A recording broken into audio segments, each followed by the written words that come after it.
যে বিদ্যালয়ের বাচ্চাদেরকে অবশ্যই খেলাধুলা করতে হবে। আগে আমাদের সময় একটা পিরিয়ডই ছিল ড্রিল, যে সেখানে ড্রিলে অংশগ্রহণ করতে হবে, তারপর খেলাধুলায় অংশগ্রহণ করতে হবে। কিন্তু এখন মনে হয় সেটা নাই। কিন্তু শারীরিক সুস্থতাটা সবার জন্য প্রয়োজন। শারীরিক সুস্থ না থাকলে ব্রেনও ঠিক থাকবে না, শরীরও ঠিক থাকবে না, পড়াশোনায় মনও বসবে না। তখন যত ভালো ছাত্র ছাত্রী হই না কেন আমি রেজাল্ট ভালো করতে পারবো না। সেটার জন্য সুস্থ থাকাটা খুবই জরুরি। কিন্তু ঢাকা শহরে যে অবস্থা হয়েছে এখন, একটা মেকানাইজড লাইফ হয়ে গেছে। আগে যে সমস্ত মাঠ ছিল সেই মাঠগুলো দখল হয়ে সেখানে বিল্ডিং হয়ে গেছে। আর মাঠ থাকলেও, যেটা এখানে অনেকেই বলেছেন, এলাকার পরিবেশ ঠিক নাই। সেই পরিবেশের কারণে ছেলে মেয়েরা স্বাচ্ছন্দ্যভাবে যে ঘুরে বেড়াবে, খেলাধুলা করবে, সেই পরিবেশ কিন্তু নিশ্চিত করা যায় না। কিন্তু এটা আমাদেরকে নিশ্চিত করতে হবে। এটা ঠিক যে মোহাম্মদপুর এলাকায় যত স্কুল, কলেজ, মাদ্রাসা, শিক্ষা প্রতিষ্ঠান আছে, অনেক এলাকায় নাই, অনেক এলাকায় নাই। এই যে সরকারি বললেন, সরকারি স্কুল কলেজ এখানে যা আছে, অনেক এলাকায় ততটুকুও নাই।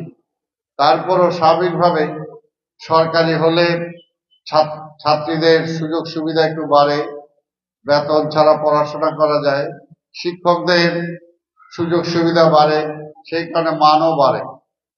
সেটার জন্য আমি জানি না এটা ঠিক যে আজকের এই কিশলয় বিদ্যালয়কে আমি দেখেছি টিনের ঘর ছিল যখন স্বাধীনতার সময়, স্বাধীনতার পরে আমি দেখেছি।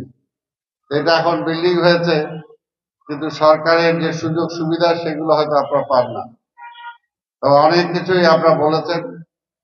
তবে আল্লাহ যদি সুযোগ দেয়, এবং যেহেতু এলাকায় নির্বাচন করার ইচ্ছা আছে, আশাও আছে, দলও চায়, এখন যদি এলাকার জনগণ চায় আমাকে, তাহলে অবশ্যই আমি বলতে পারি যদি আপনারা নির্বাচিত করেন, তাহলে আমার প্রথম এজেন্ডাটাই থাকবে যে স্কুলটাকে কিভাবে সরকারিকরণ করা যায়। আর এটা তো সরকার তার শিক্ষা ব্যবস্থাকে ভালো করার জন্য, সুন্দর করার জন্য করবে না কেন?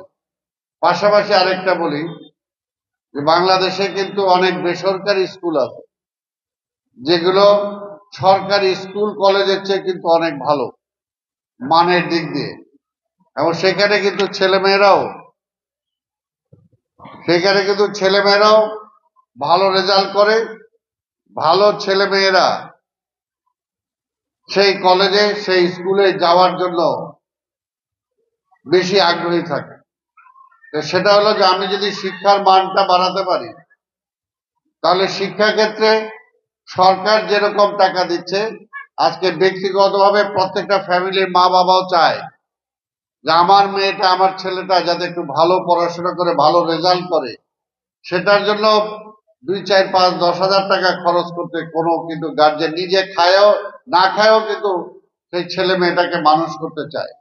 তো সেই কারণে আমি বিশ্বাস করি আপনারা যদি শিক্ষার মান বাড়াতে পারেন, যখন এই স্কুল বা কলেজ থেকে মেয়েরা ভালো করবে, এই রেজাল্টটা যখন আসবে, তখন কিন্তু পরবর্তী বছর মেয়ের গার্জেনরা এইখানে কিন্তু লাইন দিবে তার মেয়েকে ভর্তি করানোর জন্য।